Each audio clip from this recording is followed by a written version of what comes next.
Alléluia.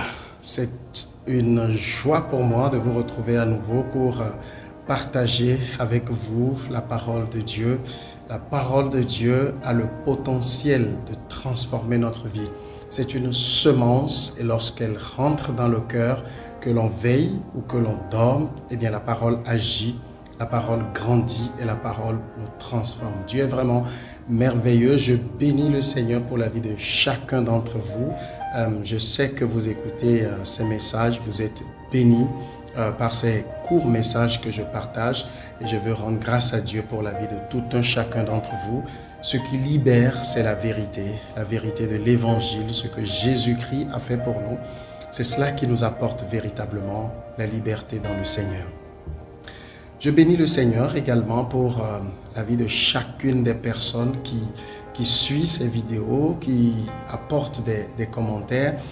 La dernière vidéo que j'ai faite qui était intitulée « Personne ne va en enfer pour son péché » a suscité un certain nombre de réactions, dont certaines réactions, enfin pas beaucoup, c'est un épiphénomène, mais ça mérite que l'on s'y attarde. J'ai lu au moins un ou deux commentaires qui me traitaient d'être un agent du diable parce que j'avais osé affirmer que personne ne va en enfer pour son péché. Eh bien, quand je vois ce genre de commentaires, sachez que je suis très heureux dans mon cœur parce que cela m'indique, cela me montre clairement que je prêche la grâce. Vous savez, il n'y a pas d'évangile plus combattu que l'évangile de la grâce. Toute autre chose que les gens prêchent, ceux qui prétendent prêcher la sanctification, ceux qui prétendent prêcher la condamnation, ceux qui prétendent prêcher toute autre chose, personne n'est condamné parce que les gens trouvent cela tout à fait normal. Mais c'est lorsque vous vous mettez à dire ce que Jésus a accompli pour les gens à la croix, que vous leur montrez clairement que Jésus a totalement et définitivement tout accompli et que eux, ils n'ont besoin de rien faire. Et tout ce dont ils ont besoin, c'est juste de croire. Lorsque vous commencez par prêcher l'évangile, eh bien vous êtes attaqué, on vous traite de tous les noms d'oiseaux. On l'a fait pour l'apôtre Paul, on l'a fait pour les autres apôtres, pour les enseignants de la parole et pour nous qui sommes venus plusieurs centaines d'années après, qui ne sommes que jeunes dans l'œuvre pastorale que le Seigneur a rencontré, nous voulons prêcher la grâce. Eh bien, si c'est le prix à payer, nous en sommes très heureux que les gens soient offusqués. Vous savez, l'un des indicateurs que vous avez véritablement prêché la grâce, c'est quand les gens sont offusqués. Quand les gens disent que vous encouragez d'autres au péché, ça montre que vous avez prêché la grâce. Parce que la grâce, c'est l'œuvre totalement accomplie de Jésus-Christ. C'est ce que cela veut dire, cette grâce-là. Et la Bible, de Genèse à Apocalypse, de Genèse à Malachie, de Matthieu à Apocalypse, c'est la grâce de Dieu. Lorsque l'homme a péché dans le jardin d'Éden, Dieu n'a pas fui l'homme, Dieu est venu. Adam venait de pécher, mais Dieu est venu. C'est Dieu qui a demandé à Adam, où es-tu? Et il a dit, je me suis caché loin de ta face parce que j'étais nu et j'ai eu peur. Et Dieu l'a récupéré. Vous voyez, quand vous prenez les gens comme Abraham, Dieu déclare dans Genèse 15, verset 6, Abraham est juste. Mais vous avez vu tout ce qu'Abraham a fait après? Lorsque Dieu dit que David est homme selon son cœur, vous avez vu tout ce que David a fait après? Est-ce que ça veut dire que nous sommes en train d'encourager le péché? Les gens n'ont pas besoin d'être encouragés au péché. Soyez très clairs sur cela. Les gens n'ont pas besoin d'être encouragés au péché. Vous savez, je ne suis pas jeune dans la foi. Cela fait presque un quart de siècle que je sers le Seigneur. Et j'ai fait des églises où on prêchait la condamnation, on prêchait l'enfer, on prêchait le péché. Mais vous savez, dans la plupart de ces églises, ce n'était que l'hypocrisie.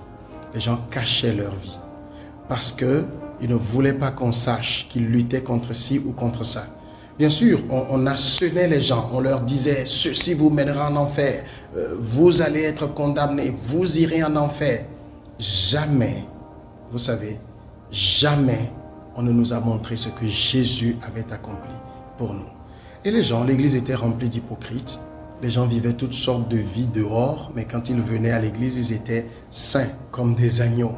J'ai vu des pasteurs tomber, des pasteurs qui étaient grands prédicateurs contre le péché, contre la vie du monde.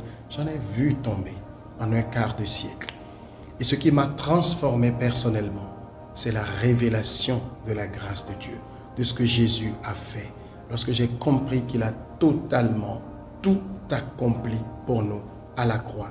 Il a pris nos péchés, tenez-vous bien, nos péchés passés, présents et futurs sont déjà totalement pardonnés en Jésus. Lorsqu'il a accompli cela, il a dit tout est accompli. Et Jésus est ressuscité en victorieux. Et lorsque vous croyez en Jésus, il vient vivre en vous. Comment le saint peut vivre en vous et vous allez encore être impur? Et vous allez encore vous voir pécheur. Et vous allez encore vous voir mal. Est-ce que ça veut dire que vous devenez droit comme une règle? Bien sûr que non. Et Dieu ne s'attend pas à ce que vous deveniez droit comme une règle. Votre mentalité continue d'être renouvelée au fil des années. Mais dès le jour où vous avez placé votre confiance en Jésus, vous devenez saint, juste comme Jésus est. Sinon, 1 Jean 4, verset 17 a menti, puisqu'il dit « tel il est, tel nous sommes ». Et vous lirez également dans votre Bible que nous sommes assis avec Christ dans les lieux célestes, que Christ est devenu péché afin que nous devenions justice de Dieu. C'est cela mon évangile. Je ne suis pas prédicateur de la condamnation. Je prêche l'évangile, pas la condamnation. Je prêche la grâce, pas la culpabilité. Je prêche la parole qui libère les gens.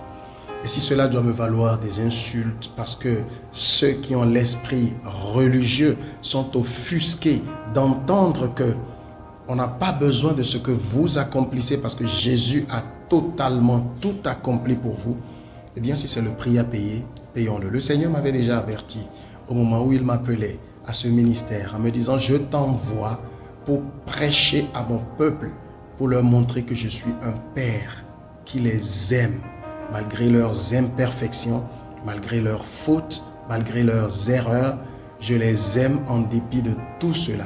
Va leur dire, arrête de leur dire que je suis un Dieu dur, que je suis un Dieu qui frappe, que je suis un Dieu qui amène les gens en enfer.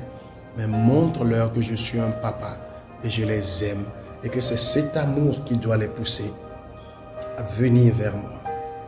Est-ce que vous avez lu dans votre Bible l'histoire du fils prodige? Quelle conclusion en avez-vous tiré? Savez-vous que le fils prodige, il a demandé à son père de lui donner tout son héritage et il est parti. La Bible dit qu'il a dilapidé tous ses biens dans la débauche. Et il a commencé par être dans le besoin, par souffrir. Il n'avait plus de quoi manger, de quoi s'habiller, il n'avait plus où loger. Il est parti chercher du travail, c'est à peine qu'il en a trouvé. Il a trouvé du travail vraiment dans un parc de porcs. Et un jour, il est rentré en lui-même en se disant, combien de mercenaires, combien de travailleurs, combien d'ouvriers dans la maison de mon père ne vivent pas mieux, ne mangent pas 3 fois par jour, ne s'habillent pas bien, ne dorment pas bien. Je retournerai chez mon père et je lui dirai, papa, j'ai péché contre le ciel et j'ai péché contre toi.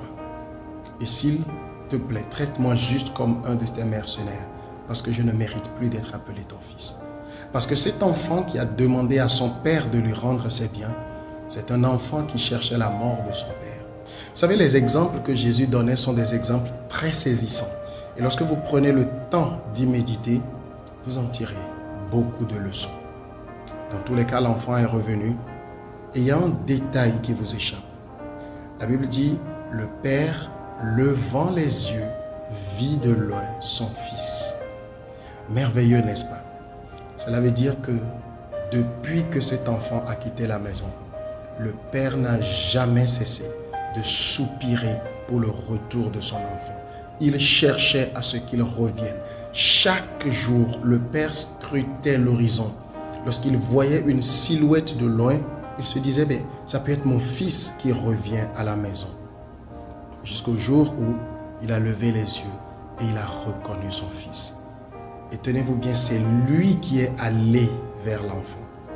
qu'il a embrassé et qui a appelé les gens pour dire changez-lui les vêtements sales, mettez-lui un anneau de nouvelles chaussures. Et ce n'est qu'après ça que le Fils a commencé par dire j'ai péché contre le ciel, j'ai péché contre toi. Mais vous allez remarquer que le Père n'a même pas répondu à cela. Le Père était focalisé sur le Fils qui est revenu à la maison. C'est avec l'amour que Dieu transforme le monde. Romains 2, verset 4 dit « Ne sais-tu pas que c'est la bonté de Dieu qui te pousse à la repentance ?» Ce n'est pas la dureté de Dieu qui vous pousse à la repentance. Ce n'est pas parce qu'on fait miroiter l'enfer aux gens que les gens vont se repentir. Je vais vous étonner avec un exemple. Il existe des prisons dans presque tous les pays du monde.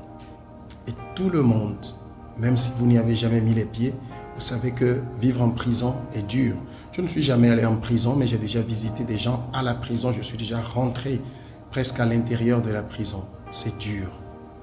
Mais savez-vous que l'existence de prison, aussi dure que cela puisse être, les gens continuent par faire le mal. Ce n'est pas la peur de la prison qui ôte le mal du cœur des gens. Ainsi, ce n'est pas la peur de l'enfer qui va faire que les gens vont vivre mieux. Ce n'est pas parce que vous allez leur dire vos péchés vous conduisent en enfer qu'ils vont changer. Dites-leur ce que Jésus a fait pour eux. Jésus les a pris de la mort pour les amener à la vie. Ils sont passés de la mort à la vie. Ils sont passés de la mort à la vie. Ils sont passés de la mort à la vie. C'est cela l'évangile. La bonne nouvelle, presque trop bonne pour être vraie. Et quiconque place sa confiance dans le Seigneur n'a besoin de rien faire. Le Seigneur lui-même se charge de le conduire jusqu'à bon port. C'est cela l'évangile dont le Seigneur m'a établi prédicateur. Et je ne peux pas ne pas prêcher cet évangile. Je ne peux pas prêcher la condamnation. Le Seigneur ne condamne personne. Ce n'est pas lui qui envoie les gens en enfer. Je l'ai bien expliqué dans ma précédente vidéo. Ce sont les gens qui choisissent, en rejetant le salut de Dieu, d'aller en enfer. Et j'ai dit, ce n'est pas votre cas. Parce que le Seigneur vous aime. Si vous croyez simplement en lui, vous qui êtes tourmentés par le péché, vous cherchez à vous en débarrasser, vous n'y arrivez pas. Je suis passé par là. Je n'y suis jamais arrivé. Comment est-ce que j'ai réussi? C'est en me focalisant sur la bonne nouvelle du Seigneur Jésus. Vous vivez dans la peur. Vous vivez dans la peur du lendemain. Qu'est-ce que ma vie sera? Venez au Seigneur Jésus. Il est là pour vous. Vous êtes en train d'avoir peur pour demain. Quand après ma mort, où irai-je? La foi chrétienne vous donne l'assurance que vous avez la vie éternelle. C'est la bonne nouvelle dont je suis le prédicateur. Vous ne m'entendrez pas prêcher la condamnation. Et ça dire que je tolère le péché? Non. Personne ne tolère le péché. Mais ce n'est pas parce que vous parlez beaucoup de péché que les gens vont faire le bien. Si vous voulez que les gens fassent le bien, cher prédicateur, je m'adresse à vous.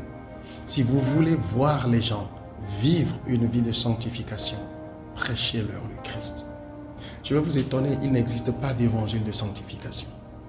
Il n'existe pas d'évangile de sanctification. Il n'y a qu'un seul évangile. C'est ce que Jésus a fait pour nous. Et c'est cela dont je suis établi, prédicateur. Que le Seigneur vous bénisse pendant que vous suivez ce message. Je prie que vous soyez transformés par le renouvellement de l'intelligence pour que de gloire en gloire, vous ressembliez davantage à Christ. Dans votre esprit, vous l'êtes déjà. Soyez bénis. Amen.